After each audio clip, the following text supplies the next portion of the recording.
This session, you all can still be signed in, but you likely do not have access yet to the product that we will be talking about today. So I'll kind of give you some context of how they're connected to what we just spoke about with Melba this morning. But my name is Sally O'Brien. I'm one of the project managers at Interfolio.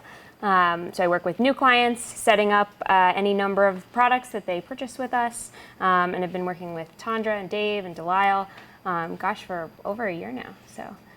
Thanks for having us. But I'm going to walk through our review, promotion, and tenure product. And I have a few slides to contextualize, but I think we'll kind of jump around a little bit with those.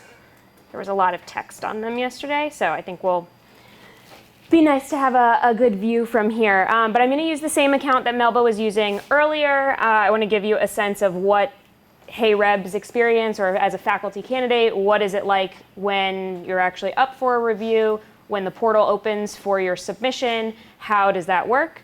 And then I will kind of escalate user roles wise and pop in as what we consider a committee member or someone who's participating in a review, interacting with the materials that have been submitted, and then additionally one more level up as a committee manager. Some of you are department chairs. That is likely the user role that you'll have. So kind of just see the additional buttons that you get access to along the way. Please ask questions, whether they are tech related or process related. We'll kind of pop in with different things that have come up from your colleagues in our sessions yesterday. Definitely an iterative process. We're looking for feedback and making sure that we've kind of checked all the boxes of moving the review process online. So I'm signed in as HeyReb, and I'll do a little orientation again of where we are in the account. This view is going to be similar just in terms of anyone who is an Interfolio user. You'll always have access to your name up here at the top.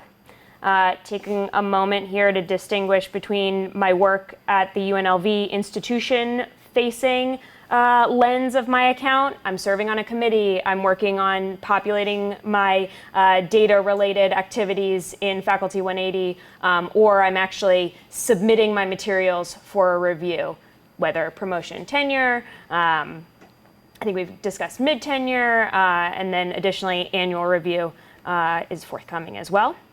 Versus the Interfolio dossier, which I will actually show you once we get to the other side of the candidate experience. But the dossier is a faculty member's personal, private, online repository of your materials. It is portable, only accessible to you. There's no sort of Big Brother access here. So folks who have access on the institutional end, like Tandra or Dave, they can see everything that's happening on this institutional lens, but this dossier is your own private space.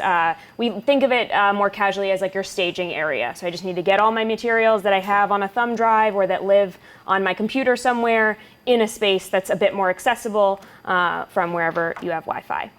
So these elements are loosely connected. You can kind of pull from the dossier to populate and or the reverse of if I'm just adding something on my institutional end for the first time, I get a copy of that in the dossier. So it kind of works both ways, and we'll talk about how these, or I should say we'll show you how these are continuously connected. Great link out to our product help site. As Melba mentioned, we do have a scholar services team for tech support. They are great. We are all based in Washington, D.C., but their help information is on here as well. And then on, of course, the UNLV Folio site is where you have a lot of additional information, help-related, as Melba showed, also in the Faculty 180 related elements. So there's help accessible to you. We just want to make sure that you take advantage of it if you need it. This navigation bar on the left, again, similar or what you saw earlier, since this is the same account. But as a faculty member, I have access to my Faculty 180 related elements. And then review, promotion, and tenure. So the action item that I see displayed here specifically is notifying HeyReb that their tenure and or promotion case has been initiated. The portal has been opened. I received an email here that said, hello, a review has been created on your behalf. It's time for you to actually upload your materials. So again, I'll show you this view in a second, but I want to go back to where Melba was before. And this is something that will be automated. It's forthcoming. But in this moment, I'm going to show you again how to, as a faculty member, extract the vita for your promotion or tenure review for the sake of our example, how to populate that into the area for submission, what that experience looks like. A little later on, this is going to be more connected so that it's more of a validation. The faculty member is still interacting with the Faculty 180 portion of the product in order to update update activities, make sure that everything is correct on your Vita output, but they won't actually have to be the ones generating this and pulling over. So that is a change that is forthcoming. So I'm going to go ahead and just use my little icon here to view this Vita, and I'll go back maybe 2 years. And again, this tenure and promotion application, or this Vita template as it's called in Faculty 180, is just a mix-up of the profile and activities sections, and then the information that's being displayed is determined by the date range that's selected at the top. So Melba also mentioned that option to export to the Interfolio dossier. If I want to grab this, I want to go ahead and export. We'll talk about collections, just ability to have further organization or some folders in your dossier account. But I'm going to go ahead and export this, and then again, I'll show you how you can grab it and use it for review. Any questions up to this point about generating the Vita? Anything maybe that's rollover from our first session?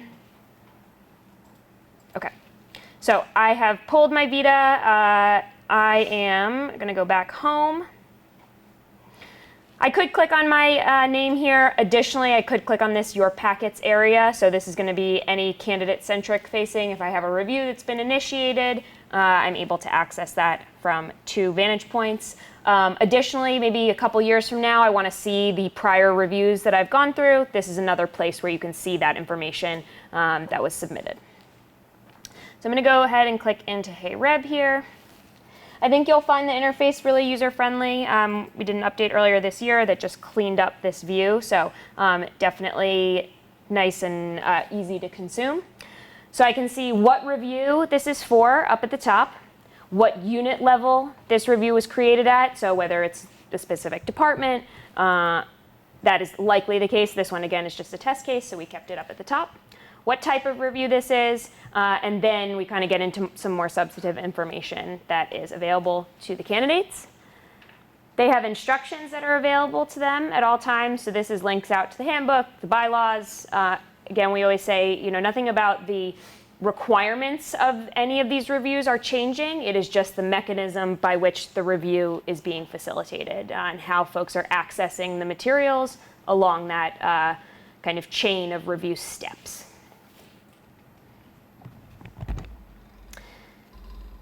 Down here, this page is broken into 2 areas. So I have an overview, just kind of giving you a 10,000-foot level of what the requirements are for this review.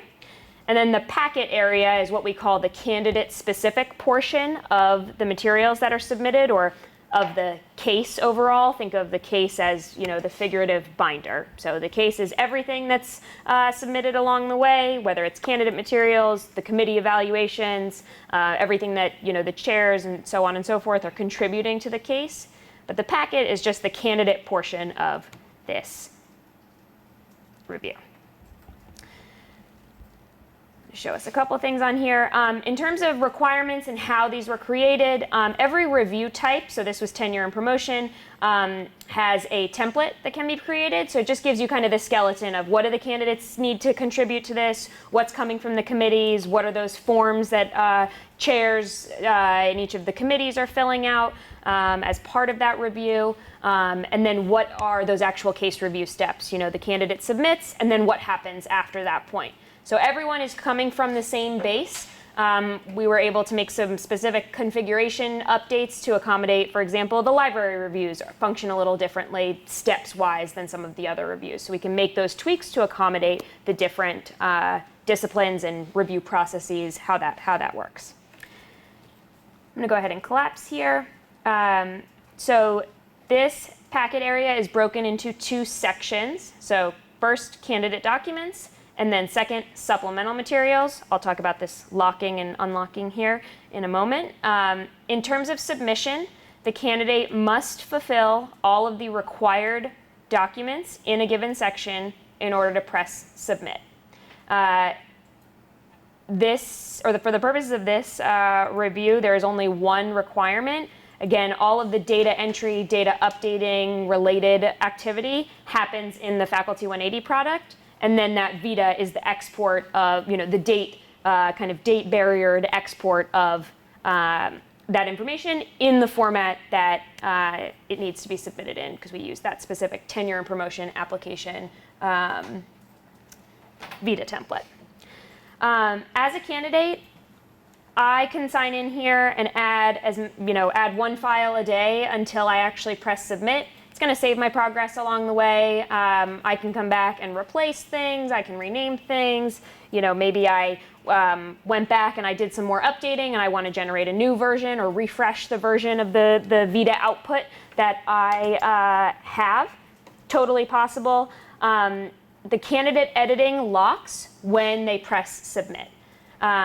Candidates will always be able to see what they submitted. So here you see this example of a locked section. This is after I press submit. It does give a warning. I'll show you what the example is down here, but it gives you a little warning saying, are you sure you want to submit? You cannot edit after this point. And when I flip over onto the committee manager view, you'll see how you can unlock it if you need to. And we'll talk about some other elements that might be added by you all potentially later on. As I mentioned before, there's that loose connection with the dossier, and I want to demonstrate what it looks like here, and then I can touch upon how the visual of what that dossier looks like.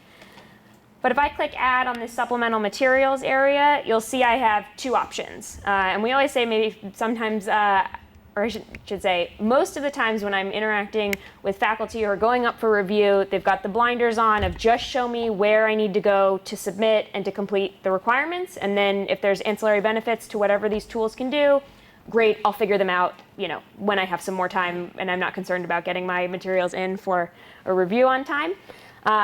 So there is, that being said, the Add New File option. So I could just upload a file from my computer. Or we also have opportunities to link out to YouTube and Vimeo videos. There's a nice description here so that in our reader that I'll show you, it doesn't just start playing for the reviewers. It's a little, measured step. You can get a little description. What am I looking at? And then you have the control to press play.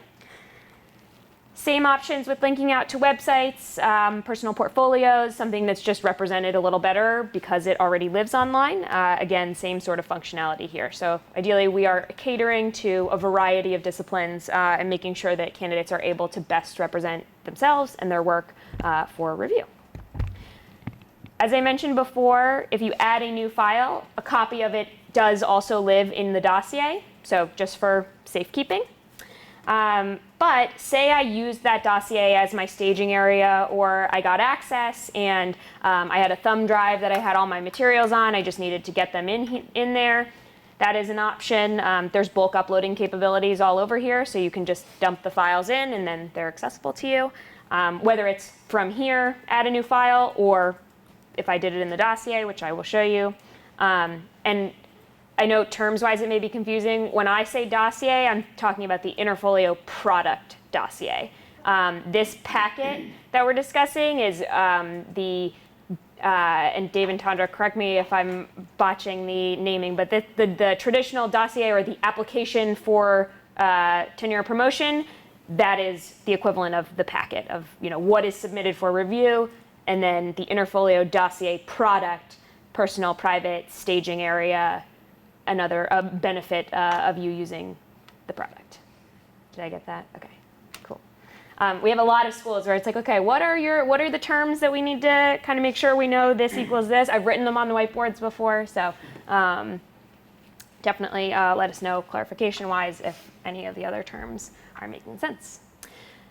So a couple things I can do from kind of dipping into that dossier. I could grab from my all materials page, equivalent of like my documents on your computer, just anything, or my downloads, depending on your different functions. There is an opportunity to have a little further organization in the dossier, so that would be what we consider a collection. It basically is a folder. We have some options that allow you to kind of pull in what the requirements are for a given review, just to see as a reference or a guideline, for lack of a better term. So again, further organization. Maybe I've got, you know, my materials for a specific review. I've got iterations of my CV. I've got, you know, a collection that just has publication-related materials. Again, it depends on how folks leverage these options, but the for UNLV Folio and UNLV purposes, a lot of the faculty members' time is going to be spent in Faculty 180, updating and maintaining their data there, and then the dossier kind of just serves as that repository for anything else and a functional interaction for later reviews as well. And then very lastly, packets. As I mentioned earlier, if I'm going through reviews over numerous years, a couple annual reviews under my belt, if for whatever reason I need to come back and grab a document that I submitted, you know, X number of reviews ago, I can pull the exact output that I submitted for said review. I work with a lot of clients who, for their annual reviews and other types of reviews, have to roll over documents. So this makes it very easy, whether that is the candidate's responsibility or the administrator. Our product supports both, so you can kind of roll those over either way. And I'm sure, as you can imagine, different institutions do the same types of things, just a little differently. So got to get both vantage points depending on the level of candidate involvement, things like that. So for the sake of my example, I'm just going to grab, there you go, that CV from Hey Reb. You can see we've done this a few times. If I click Add, we'll get in here. Right off the bat, you can kind of see the difference between the locked section requirement and then a requirement, or not even a requirement because this section is optional, but a material that's been added to a section that is, quote, unlocked. I've got that ability to edit, whether I want to update the naming, replace the file itself, or just remove it. Again, that kind of flexibility is totally available until the point where the candidate presses submit. We do have an in-product reader. So as you can see, this Vita that was pulled from Faculty 180 or generated from Faculty 180 is bookmarked. And some of these areas you can see are the breakdowns of the different sections within Faculty 180, teaching related, narrative, so on and so forth. Worth noting, if this Vita had any artifacts or documents, materials that were attached to the specific activities in Faculty 180, those attachments would be available in this reader as well. So this is the candidate's preview, but it is the same reader that is used on the committee side. So in terms of preservation of the documents, the way the materials look, candidates get a little peace of mind there that you are actually looking at your materials through the same reader that the committee will be interacting with, multiple committees, I should say, throughout the process. Any questions up until now? Is this making sense of the pull from Faculty 180 in this moment, and then kind of how this interaction works? Okay. All right, so for the sake of our example, I am going to submit just to show you what this looks like. When I press submit, it does give you a little warning. Are you sure you want to do this? You can't edit afterwards. And I click yes. You'll notice that this updates to locked. And again, it will show you when I escalate in 2 roles from now how it can be unlocked. Dave brought up a great point. I think maybe it was brought up at the end of last session or in between about kind of late add materials or late updates that need to be made. I mentioned earlier that a lot of institutions do these things a little differently, so the product allows for some flexibility here. I will show you on the committee manager end if for whatever reason someone needed to update I think it's going to be a link out to some sheet that a faculty member could send out and send in to, say, their chair. And you will have the ability, or the figurative you, depending on your role, will have the ability to add that in to the case here, essentially add a file and make it visible to the candidate. So they don't necessarily have to go back in and figure out, you unlocking and them re-uploading and submitting. We'll kind of talk about that in a bit, but transparency-wise, anything that's added on the candidate packet or candidate-related sections, the candidate can see. So again, we're in the candidate-centric view.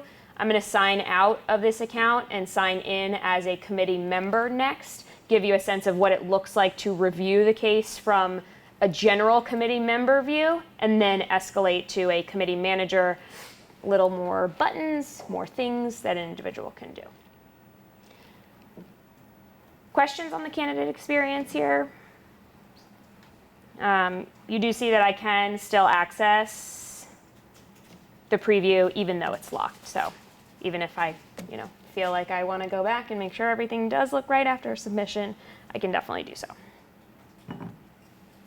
I tried to make at least these test accounts as descriptive as possible of who they are. So this is test committee member that I am signed in as. Committee members are the most basic user roles that could be, or that exist in our review, promotion, and tenure product. I, as a committee member, say I'm a member of the department TMP committee. It is step 2 in the overall review process. Step 1 is department chair populating some additional materials, and then the case moves forward to department TMP. I will, as a committee member, when the case moves forward, I should receive an email that says, hey, case has moved forward, and there's a button to access. Sign-in wise, again, it's the same. It's all living in the same account. This test committee member just isn't in existence on the Faculty 180 user list in UNLV Folio, so that's why you're only seeing review, promotion, and tenure here. Is the case automatically created when the candidate submits? The case is automatically pushed into the workflow steps when the candidate submits. So Kimberly has been fantastic. She created all of the cases administratively, and then the next step will be to notify the candidates, actually kind of open up the portal, what puts that action item on their homepage. And then once they actually press submit, that's what will push the case into workflow steps, which look something like this, just to show. So I have a On here. candidate who his packet is all ready. Can I tell him submit and I'll get my case so I can? So no, because candidates have not been notified yet. So almost. Is our deadline, you know who I'm talking about, right? Yeah. So he's going to be notified? Yes. Yep. So we shouldn't. No, I think we'll be determining soon when they are going to be notified, or they can. Yeah. And you're aware of our departmental dates, right? Which is? I think it's like in a couple of days. I think it's the end of the month, yeah. Yeah. Okay. All right. I mean, we should be able to initiate them like Yeah. Sooner today. than this school, okay. Yeah. Okay. Cool. So this is just a screenshot. It's giving you only till step 5, but this is of the template. As I mentioned, again, it's all kind of the same functions that are added. I'm going to go 2 slides back real quick. Again, just to give you a view of kind of the setup. These were the candidate requirements. You saw on the candidate side what this looks like. One of the new elements I'll be introducing to you in this committee member view are going to be what we call internal case sections, aka where anything that's added not by the candidate lives within the case. This is where the evaluations will live, or the form responses, and any other materials that are added. And then very lastly, the case review steps. This one again just stops at the dean, but then we have college TMP, university, so on. So just wanted to give you a sense of what this looks like, but to your question, the case actually gets pushed into step 1 once the candidate presses submit. So back over here, I'm going to take us over to the case list, because I think that gives you a little more of a view. Again, when the case is pushed forward, the if I'm a committee member, I am only going to have access or see a case on my case list when two things are the case.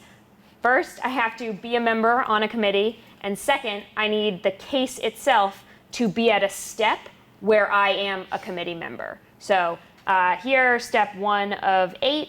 In this case, again, these are obviously test cases, but for this example, this was at step 1 of 8. If I, for whatever reason, am not represented on step 2, when this case moves forward, it will go away from my case list. So think of it this way: if I'm a dean or I'm on the college T&P committee, by the time the case reaches my step, it's going to say step 6 of 8, and the case, in terms of the materials that are added, the evaluations or responses that are given, the case is cumulative, so it just builds as those case review steps continue on. There is an option to have some requirements on the committee end, aka you must upload X, Y, and Z materials before the case can be pushed forward. So for the sake of step 1, it is file related. We'll talk about those when we go in as the committee manager in just a moment.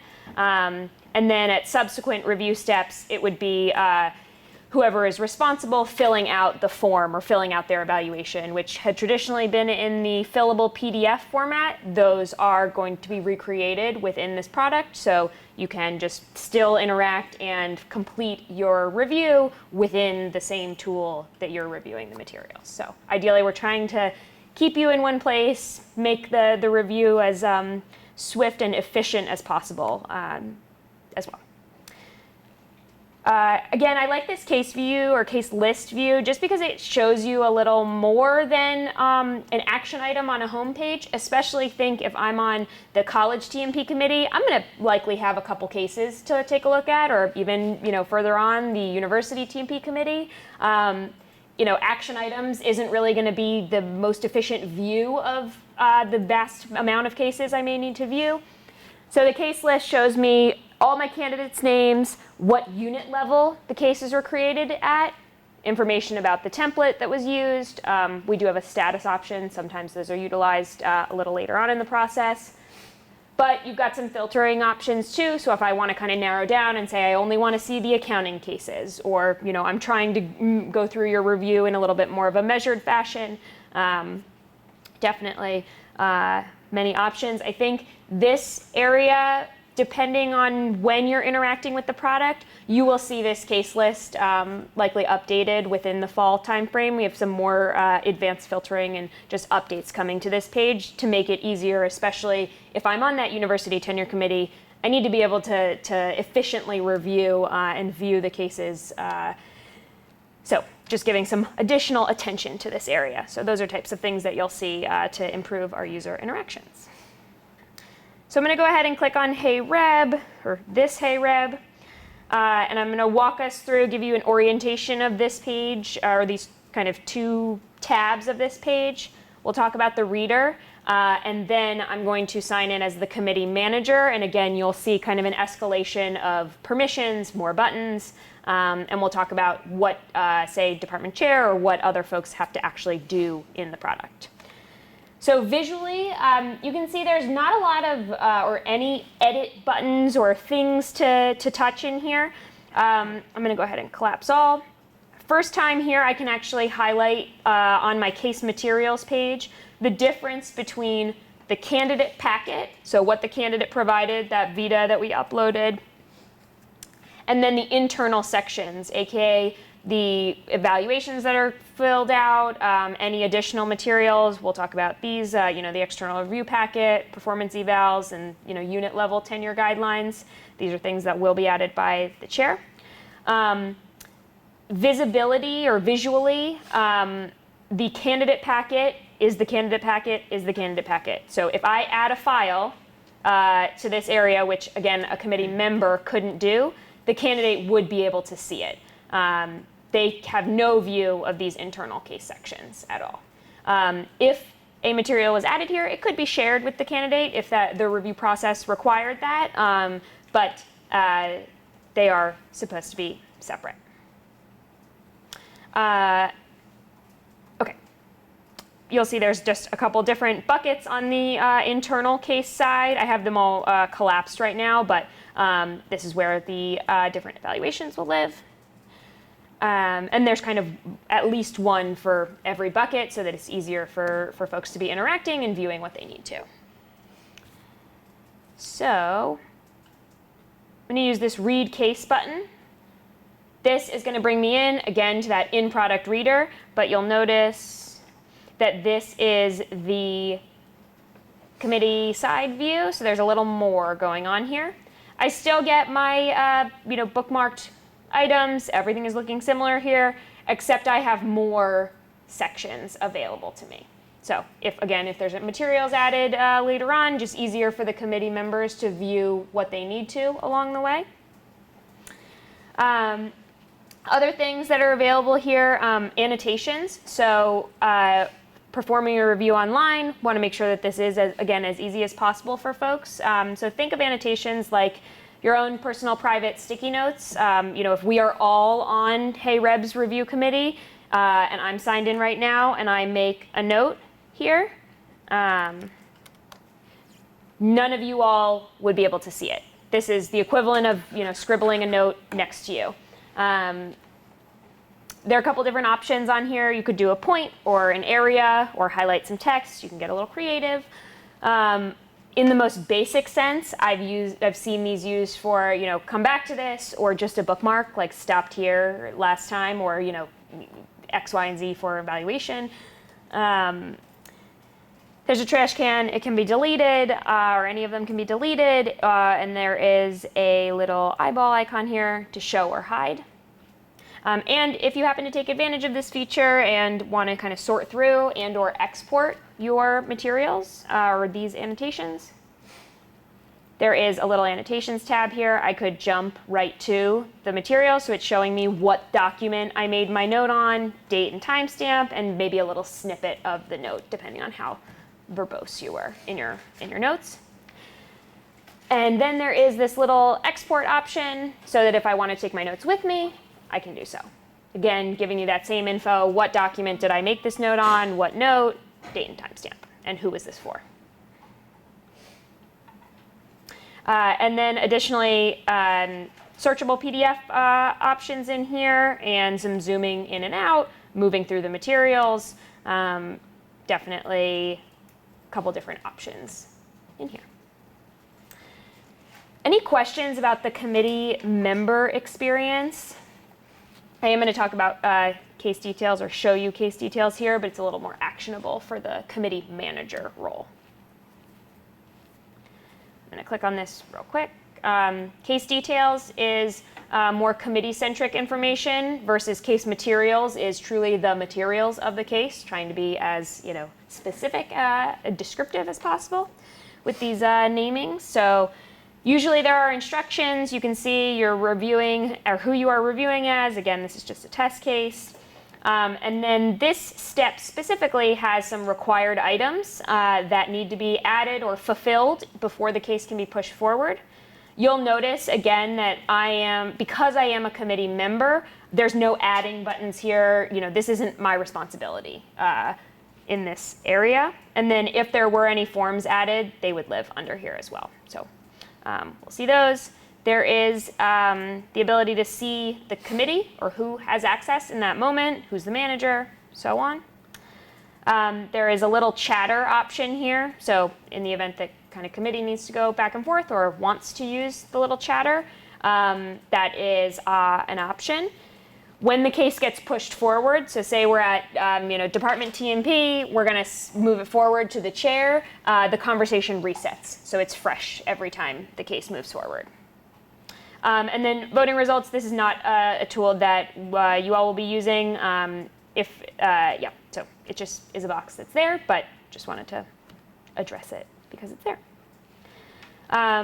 So main things about the committee member experience. Again, these are the folks who are interacting with the case, reviewing the materials, but again, depending on what step and what their action is, they likely are coming in, getting a view from the case list, and ideally zeroing in on this read case option.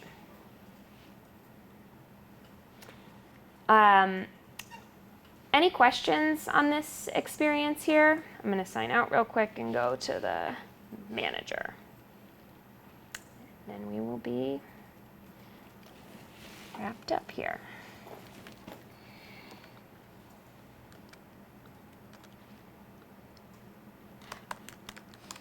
Worth noting, Melba covered the emulation functionality in Faculty 180. That is only applicable to Faculty 180. There is no proxy option like I just did that is Interfolio specific. So if you call the help desk and you say, hey, I'm having trouble in my account, can you see this? They can help you. They can make sure that everything is looking correct. The emulation in Faculty 180 is just that. It is emulation support for Faculty 180 specifically. I mentioned earlier there's kind of no Big Brother access to the dossier. That still holds true. Even with that emulation, they're not accessing the dossier. It is, Faculty 180 related entries only.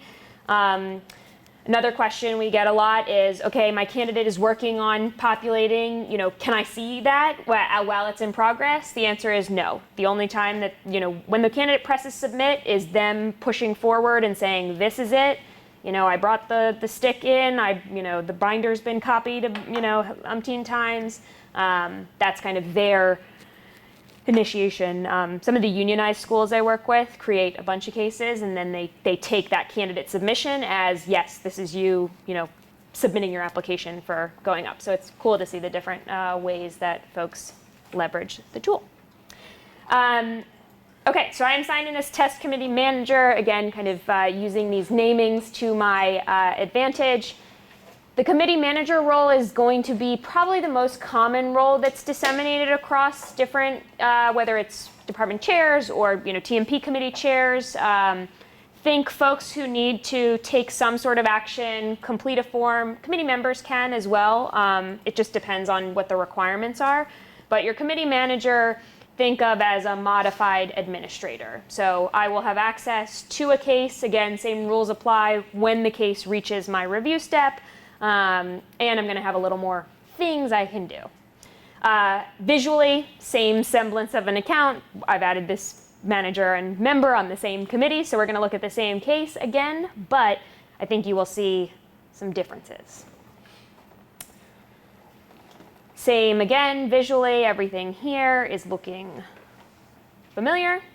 But as soon as I get into this case, you'll see there's way more buttons, a lot more things individuals can do. So I kind of start from the top and work towards the bottom.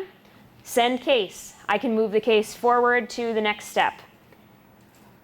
If I try to do so without paying attention to the requirements, it's going to say, wait a minute, you got to fulfill these requirements, or at least tell the system, yes, I already uploaded these. Check the boxes, make sure everything is there before the case can move forward. Think of it kind of like your virtual gatekeeper, making sure that you've done your items before you can actually move the case forward. Case options, you likely won't have to use these too much, again, because the cases already are created and already have structurally all of the buckets where materials will be added, but there is an option to email the candidate if necessary. You all probably won't need to interact with this status option, but at the end of a case can have a status, was this successful, was it not? For historical reporting purposes, when we want to close out the case, there is a status that can be added. So later on, Tandra could sign in and say, okay, how many promotion, of all the cases that we had last year, how many were granted, what do those numbers look like? And maybe, put that into some sort of a visual and break down further from there. Okay, again, same view, case materials, case details, but again, you can see even on case materials, there's more that I can do here. So, first couple of things. You'll notice, again, these areas are locked. That is because the candidate submitted. There is an option to unlock these. So if I unlock this and then HeyReb signed in, HeyReb would be able to interact with this section and would basically have those editing abilities turned back on. I could edit, I could replace, I could rename, any of those options. The example that we had used before, even if you did unlock this, say the candidate updated their materials, they needed to do this for whatever reason, their resubmission is what pushes the change over to this side. There's kind of a lot of risk in that of saying, okay, I'm going to come in here and remember how to unlock this, make sure the candidate gets in, updates their materials, and then resubmits to make sure that everything is going along the way. That to-do list gets a little too long. So what I talked about earlier with that, quote, candidate transparency, if you add a file to the candidate packet, they will see it. It gives you a warning saying, oh God, you need to make sure that this is something that you want the candidate to see. So when Dave and I were speaking before we started here, for those cases of additional materials or, I was published, something has changed in the course of when I press submit the first time, you have the ability to add a file. So there's going to be, if it doesn't already exist, a form that a faculty member could fill out saying, hey, here is my late add material. And instead of you telling them to, go to the circus and jump through all the hoops for them to, take some additional action, they ideally would send that to you. You can use the add file option. And again, I'm just in the supplemental materials area. It allows me to upload from my computer. I'm just gonna grab something. Sorry, give me a second just to get a fake document. A lot of documents here. Okay, I'm gonna use one of these. So pretend this is a file that I am completing. This is maybe a late add. This is going to upload in a moment. While this is uploading, accepted file types, we have a lot of them. Everything is converted to a PDF when it is uploaded. And there is a 100 megabyte per file size limit on the dossier end. Again, per file, no total limit. So you could have as many files as you want, but that is the option there. So I can add this file. Again, pretend this is supplemental materials. I can click save. And then as this uploads, the candidate would be able to see, added by committee manager, date and timestamp, and then they would also be able to visually, see this document in their preview of the reader. So takes the responsibility away from the candidate of having to make sure they update and submit and do all these things again, whereas they can just fill out this late add form and then it can be added to the case pretty seamlessly. Any questions about that, or does it make sense, that kind of visibility, like the candidate packet is things that the candidate can see, whether they've submitted them or they've been added.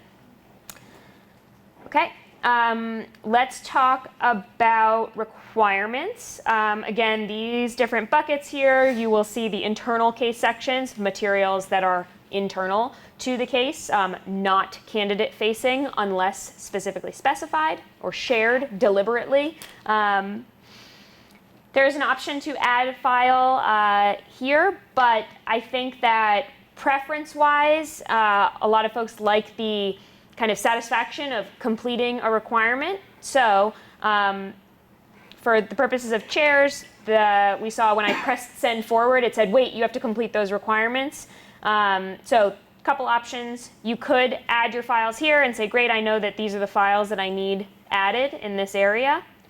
Or you can make it a little easier and just go to case details. Again, case details is your kind of committee-centric instructions. What do I need to do? Versus materials is giving you the things that are up for or available for review. So again, instructions here, and then my required items. Difference between that committee member view, you can see I have the ability to add and actually check the box, complete this requirement.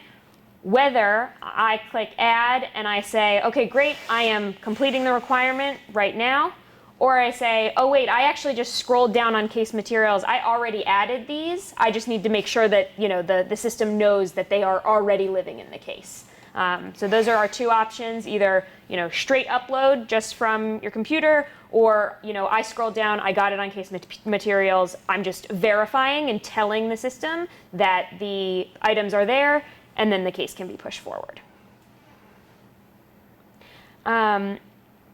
I'm going to take a moment and pause on any of these requirements. Dave or Tandra, I know we had some questions about these and or just kind of overview, or anybody have questions about these requirements on the chair end.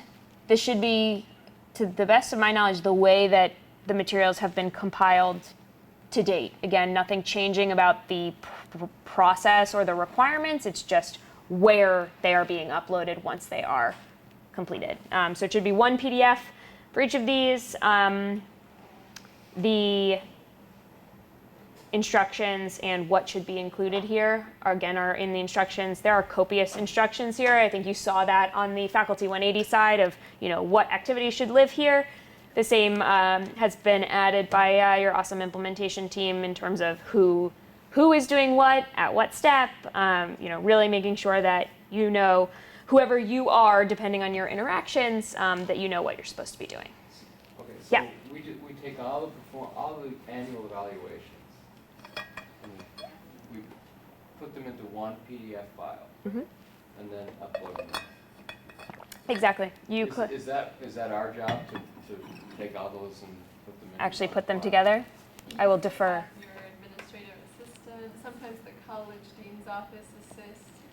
Sometimes they'll do it on your behalf, but you'd be responsible just for clicking the buttons to upload it. Okay. And also it's the mid-tenure as well, if they're going up for tenure. Right. It's the end. Right. So you. Or mid-promotion if they did a mid-promotion. Uh-huh. And I think as of yesterday, we discussed timing wise, I'm sure there will definitely be more training opportunities, and we usually see very helpful to have open office hours, times where you say, okay, I know that it's time for me to do something with this. Can I just, have somebody make sure that I'm, doing this correctly? Those are definitely things on the table, and then you can always contact the help desk. If you want to say hello, or you say, hey, I've got this thing, I got these files to upload, can you just walk me through it? They are more than happy to do so. Again, they have that same access here, so they can see what you're seeing and kind of get you to where you need to be. All right. The external referee waiver form, is that what the candidate is signing, saying that they don't want to see? Yes. So should they have already filled it out and they're going to give Yes. that to us? Yeah. Okay. And then the cover sheet, Is the sheet that has each of the letter, who asked for the letters, who asked, whose list it's from, whether it's your list or the candidate's list, and then a brief description of their qualifications.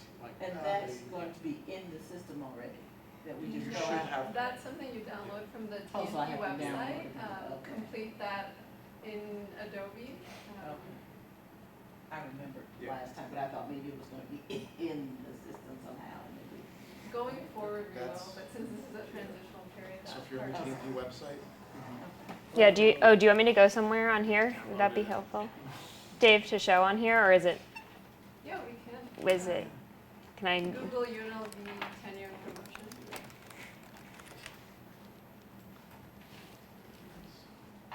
okay, so if you go to the central tab, information for reviewers, scroll down, and last item in external reviews is the cover sheet.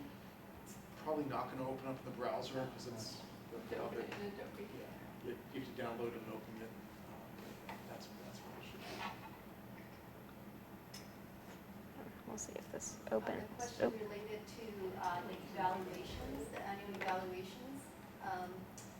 When I was doing it, I would request from the dean's office, who worked also with the provost's office, to get the official signed annual evaluations, because we don't necessarily get only all the signatures, so we get the official signatures, and then we use that for promotion in 10 cases. Some of those have been coming back recently too. Yeah, I've seen some of them. Right, Back to the that should candidate. look familiar. Like late, yeah, I remember that form now. Just out there. Yeah, this one. And then again, the other forms of what the chair is filling out, either department chair, department TMP chair, college TMP dean, and university tenure committee. All of those forms are going to be built into Interfolio. So the kind of notification to say, hey, you need to put some feedback in here, will live on that case details page as well. So it'll just be a little pop-up there. It gives you the little icon. I personally like that, the figurative flag that says, hey, pay attention to me. I would say a good thing to just kind of guide yourself towards that. Okay, the candidate has put together their annual evaluations. Do we have to do it? Do we have to do it too? No, you would they've take those. compiled it If for they you. have it already, you would and take that's that and you would upload. Right, so we don't have to put together the No, PDFs and all no, this. if We they've just- done it. Well, they have to do it, right?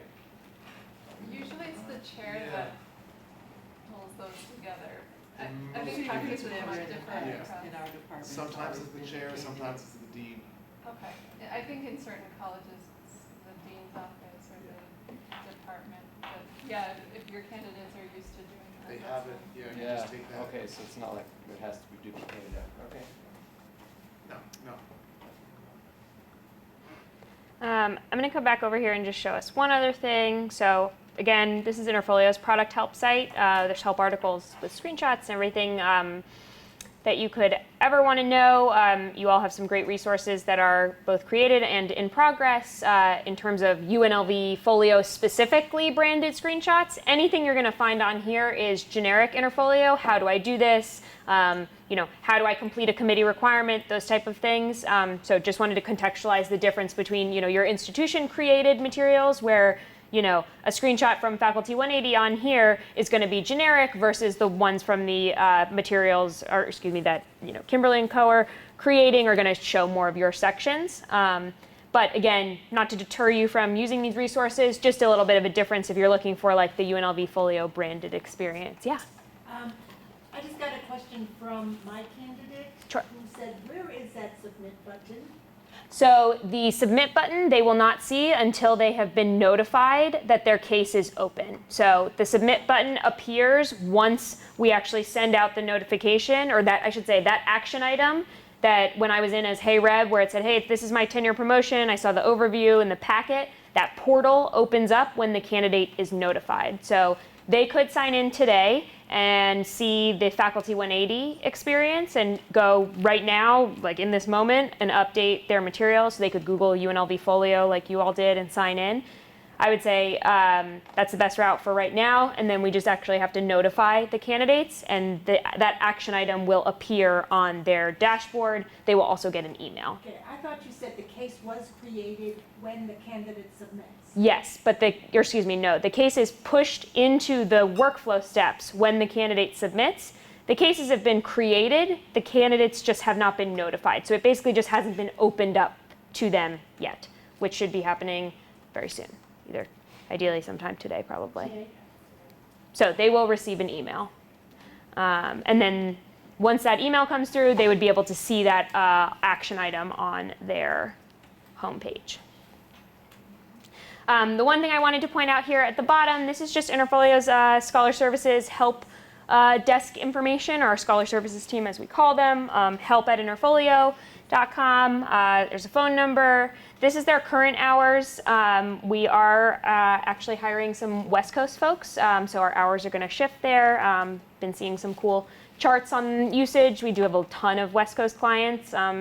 So definitely just want to shift the support opportunity. So you will see that these hours are changing, but we do have off-peak support as well. If there's an emergency, there are people who are monitoring the queue, as we call it, to make sure nothing is on fire or somebody needs help immediately. I would say best practice, if you have a question, when in doubt, copy in help@interfolio.com, copy in either somebody at your unit level. The UNLV Folio email address is available to you.